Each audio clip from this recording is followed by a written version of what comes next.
สวัสดีค่ะ Welcome to Hot Thai Kitchen. Today we're going to take a break from cooking to talk about something I am very passionate about, and that is how to eat Thai food correctly. Yes, there is the right way of doing it. And I know you should be able to eat food however you want to eat it, and I wouldn't care how you ate it if it didn't actually affect the eating experience. Yes, eating Thai food correctly can actually make the meal better, and I will explain. So today I'm going to talk about the right utensils to use, how to use them properly, and also how to tackle a typical Thai meal. Let's get started. The most important thing to take away from this video is that Thai food is eaten with a fork and a spoon. Not just a fork, not knife and fork, not chopsticks, although we will talk about that. We use a fork and a spoon, and here's how to use them. First, the spoon goes into your dominant hand, and the fork goes into your non-dominant hand. And notice that the handle is resting on my index finger, so you're not holding it like this in the Western way, okay? Second, the back of the fork is facing the front of the spoon, so they are kind of spooning.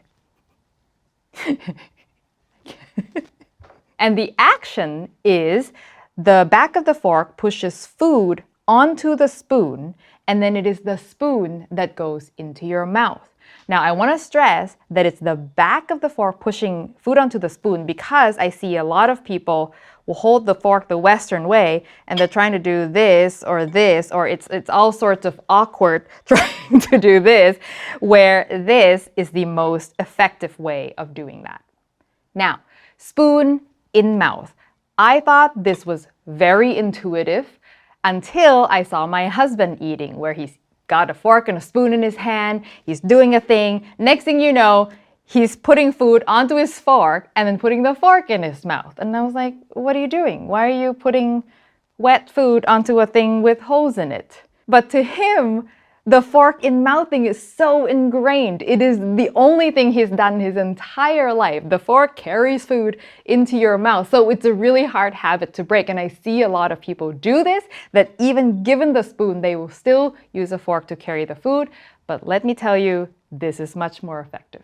So why is it important to eat it with a fork and a spoon? Well, a few reasons. First, Thai food is served with long grain rice, most commonly jasmine rice, which is a little bit sticky, but they don't really hold together all that well, so it's a lot easier to scoop the rice with a spoon. Second, and I think most importantly, Thai food involves a lot of runny sauces. Our curries are more like soup by some definition, right? They're very runny. They're not thick like Indian curries might be. Our stir fries, the sauces are never thickened with starch, so it's always just kind of runny.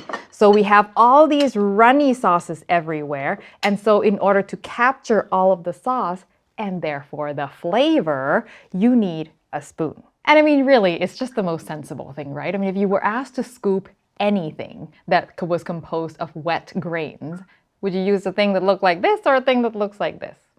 So when I was just a spring chicken, I was working in a Thai restaurant in Virginia. Don't ask. Anyway, I was learning how to set the table, and they told me to set the table, we put a fork on a napkin on a table. And I said, just a fork? No spoon? And she said, oh yeah, we used to put spoon and fork, but customers never used the spoon. So they stopped giving it to them. And I remember thinking, wow, it must be tough to eat Thai food with just a fork. And sure enough, I would see people in the restaurant, and especially towards the end of the meal. I think we've all been there. You've got a little bit of rice left, it's kind of wet, you've got just a fork and you're like chasing it around the plate with a fork and nothing would get on. So you start to get desperate, so you like use your finger to push it on and it's not graceful. And when you're really desperate, you mush the rice with your fork so that it would stick, and so you can finally eat that. I've seen this so many times, and it's just painful. So to put it all together, here's how a typical Thai meal would go. You normally have several dishes in the center. If it's just a couple people, maybe 2 things, but if it's a whole family, 3 or 4 is pretty normal. Each dish has its own serving spoon, unless you're very friendly with each other, and everyone starts out with a plate of rice with a fork and a spoon. And the rice is not a side dish, okay? It is the foundation of the meal. Everything here is to be eaten with rice. If there is soup on the table, which there often is, you'll be given a little bowl for your soup, but you will not be given a separate bowl for curry. The curry can go straight onto your rice. Important etiquette. This is not a buffet. And I've seen people do this. This is why it occurred to me that this is a thing that needs addressing. You don't load your plate with everything that you want to eat to start like it's a Thanksgiving dinner. You will take a little bit of food at a time. Okay, so a couple bites of a couple things to start. So this Chinese broccoli, stir fry, maybe, I'll take some eggplant from my curry this time. And then, you can stop here. You don't have to hurry. And then with a fork and a spoon, you can compose the perfect bite. I want a little bit of stem, some leaves. I want to make sure there's garlic in there, the right amount of rice.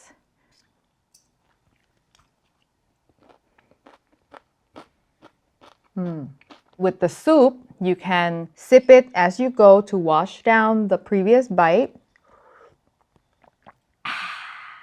You can put rice in here if you want. You can even pour some soup onto your rice if you want. You can eat this however you want. And then once you're done with your first helping, then you can go back for more. You eat a little bit at a time because that is how you ensure that everyone gets a little bit of everything. You're not taking too much from the center. And also, this ensures that you never end up with more food than you can eat on your plate because you're only taking a little at a time. And also with the rice, it's very common for people to start with less than they think they're going to eat. And it's totally okay for you to go back to refill the rice. It's kind of a choose your own adventure. So you can also be balancing your meal as you go. Now you're starting with something rich, maybe next you want to go with the fish for something lighter. So it's like a really interesting progression of a meal, I find, when you do it a little bit at a time. Final little etiquette tip, we typically do not drink directly from the bowl, even though I know that's common in many Asian cultures. But in Thailand, we tend to stick with the spoon. But in the privacy of your own home, do whatever you want. So let's take a quick sponsor break, and if you like to shop online, you're going to want to hear about this one. If you're the kind of person who, like me, spends way too much time reading online reviews, comparing prices before you buy something, you need to install Vetted. Vetted is a free browser extension that does all of that research for you and then spits out a summary of what the online reviews are recommending for various price points. So let's say you're shopping for a rice cooker. So you go on Google and you search for best rice cooker. And instead of going through all of these review articles yourself, you can just see what Vetted has to say. Boom. And there's my rice cooker. And if you're curious, you can click to see the original review article for more detail, like this one from Wirecutter.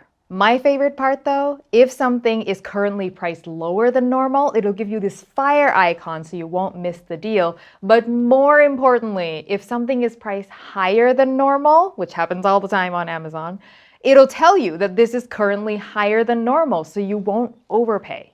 It also works on Amazon.com, and here it also shows you a price history, so you can see whether you might want to wait a little bit before you buy. One thing though, Vetted only works on US versions of the site, so you have to use it on Google.com or Amazon.com. So for me, because I'm not in the US, I have to do my research on the US sites, and then when I'm ready to buy, I go to Amazon.ca. So if you shop online at all, definitely give it a try. You can download it for free. And if you use my link in the description below, they'll know I sent you. And that's one more way you can support the channel. So thank you. Now for some frequently asked questions. What about chopsticks? So I've had several customers asking me for chopsticks in the restaurants. And I think they're trying to be culturally sensitive, thinking that, people in Asia eat food with chopsticks.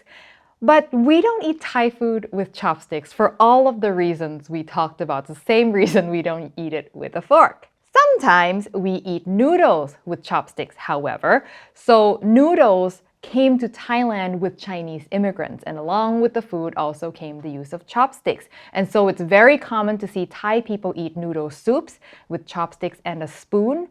But stir-fried noodles, pad see ew, pad Thai, things like that, it's kind of a mixed bag. A lot of people use fork and spoon. Some people use chopsticks. It just depends. In my family, though, we use fork and spoon for everything.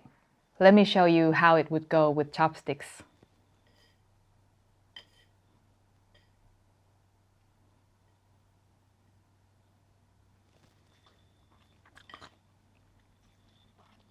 Oh, let's try some curry with chopsticks.